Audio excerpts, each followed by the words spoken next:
But a lot of students are realizing that, hey, a lot of colleges over the years have specifically during COVID said that they were going test optional, but they say that the tests don't count as much, but that's kind of a mixed bag.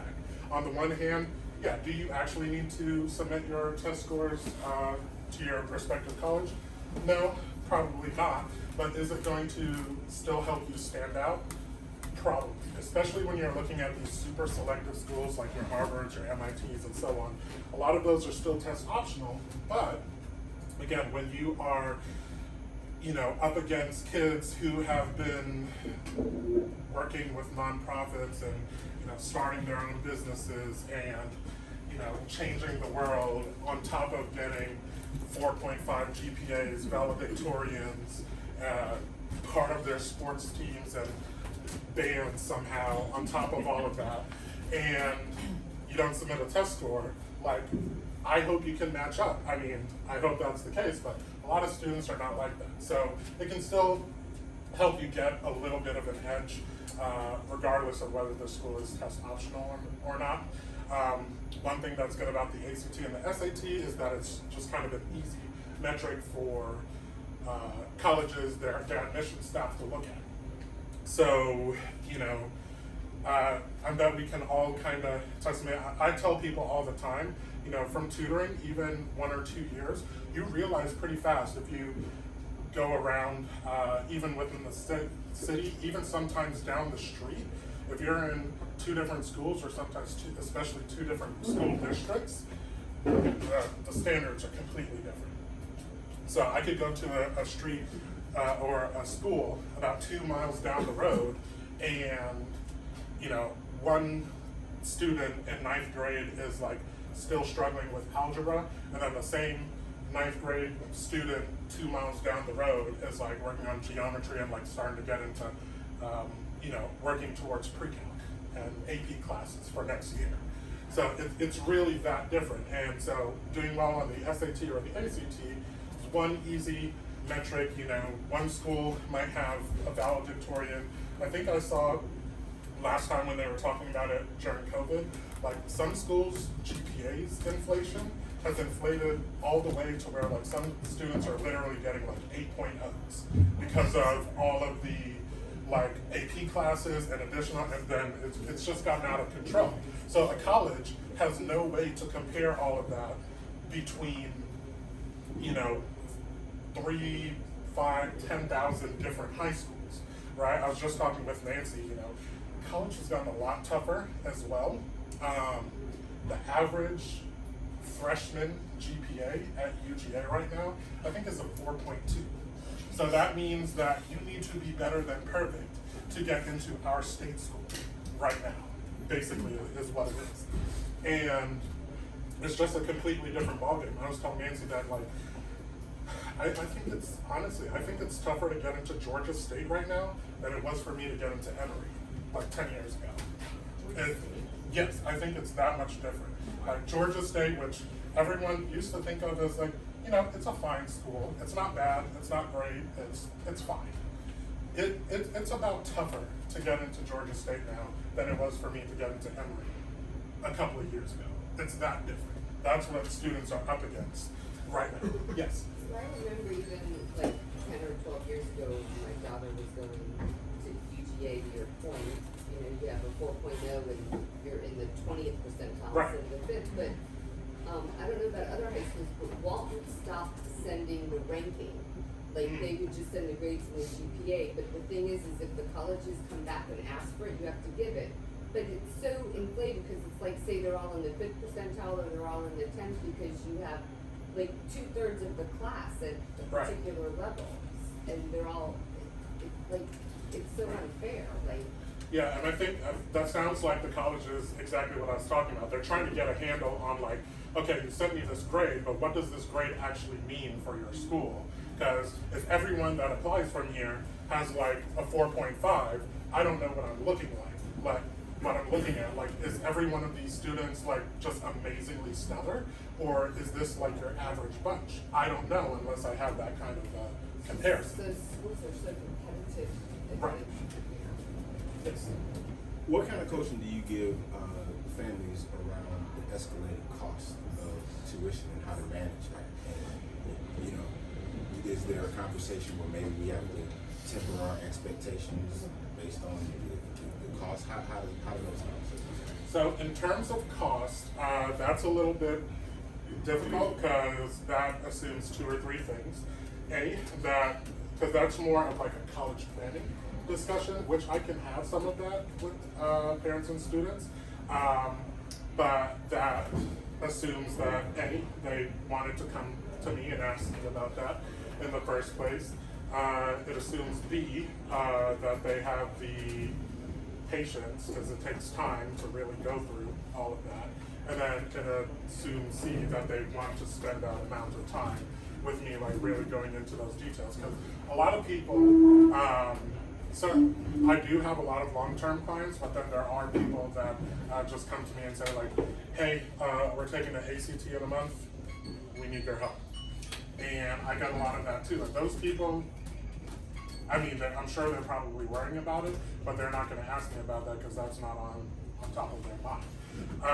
This kind of gets into, so real quick, I'll scroll through some of the things that, I'm changing this year. So this year, I'm putting a focus on content and so on. Of course, you can see with my video, but some of the things that I'm doing to help with this is offering some more online group classes. These are different than the traditional one-on-one. So this is going to be like a regular class. Students have to go, they have to enroll. It's not going to be tailored to them, but it is a cheaper option. Kind of playing around with it a little bit, but limited offerings. Right now I've got a SAT and ACT math class going on, as well as some other stuff that I'm tinkering around with. There's going to be more of that in the future. But that's one option. This gets into kind of like my content focused thing. So I'm trying to also, in ways, not only to put our brand out there, but also to help students more, adding more and more content to our website. So you'll see more and more posts like this on the website, like just explaining basic concepts, like what are exponents? How do we deal with fractions? I'm looking to get into college. What is that going to be like? Something like this, like I want to get an English degree. What's that going to look like? What are my prospects? Things like that. There is already a post up here that kind of gets into that, where it's like, how do I pay for college? There's lots of options. I can't go into them all right now because it's a long list. But the number one thing that I stress to people, and I just said this to a client the other day, start early. That's the thing that I stress more than anything else. We all know that like as soon as the baby is out there, you can open up a 529 plan, you can start saving for their college. But on top of that, like I think the youngest I've seen is maybe 5th grade. There are scholarships out there that 5th graders can start applying to. Definitely once you get into middle school, there are scholarships out there for middle schoolers, 9th graders. You can, if you just start early, start having that conversation early, start having, just start a routine of, I told my client, I think if you apply to one scholarship a month, starting, let's say 8th grade until your student graduates, there are 52 weeks, or let's just say 12 months in a year. So multiply 12 by 5 years, you've already applied to 60 different scholarships.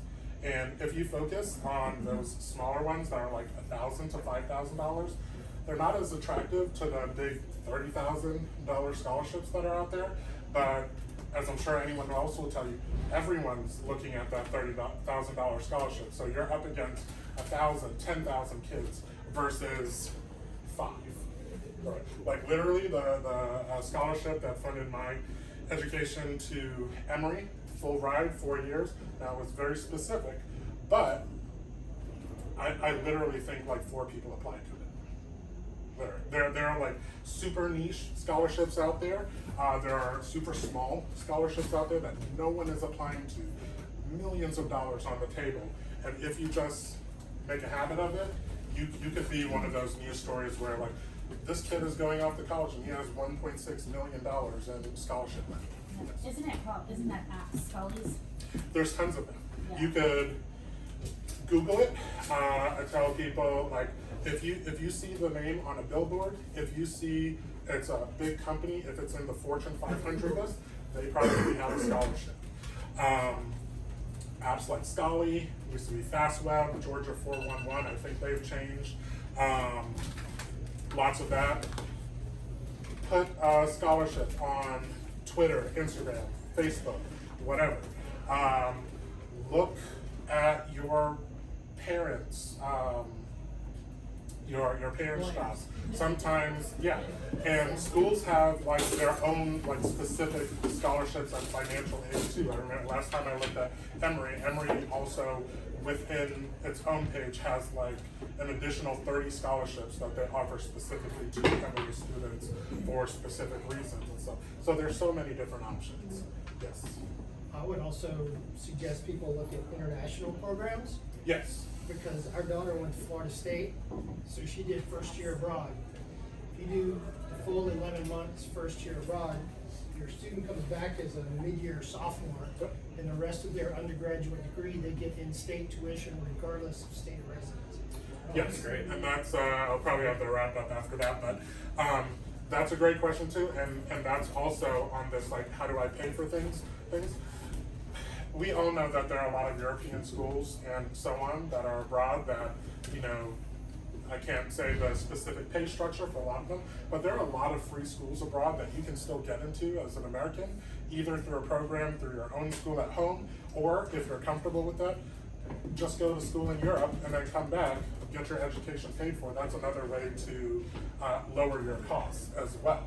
And again, all of these things you can look into to lower your college bill. Same thing with AP courses, blah, blah, blah. You know, I took maybe 5 AP classes when I was in school. It wasn't much of a thing then, but even then, with like 4s or 5s on certain AP classes, now that might get you 1 or 2 credits at a school like Emory or Harvard or something like that. That's still 1 class. But if you take that to a UGA, to a Georgia State, like a 5 on an AP exam could exempt you out of a good 3 or 4 classes. Like it could, like if especially like a lot of high schools these days where they start some students on AP classes in 9th grade, like if you do well on all of those AP tests, you could theoretically like exempt yourself basically out of your freshman and sophomore year. Like all of that could be covered, and then you just have 2 years of tuition to worry about, because like that's how much it can really count towards your college transcript and everything. So I'll probably end things there. Any questions that you have for me, follow up with me after the meeting, but I'd be glad to talk more. Thank you so much.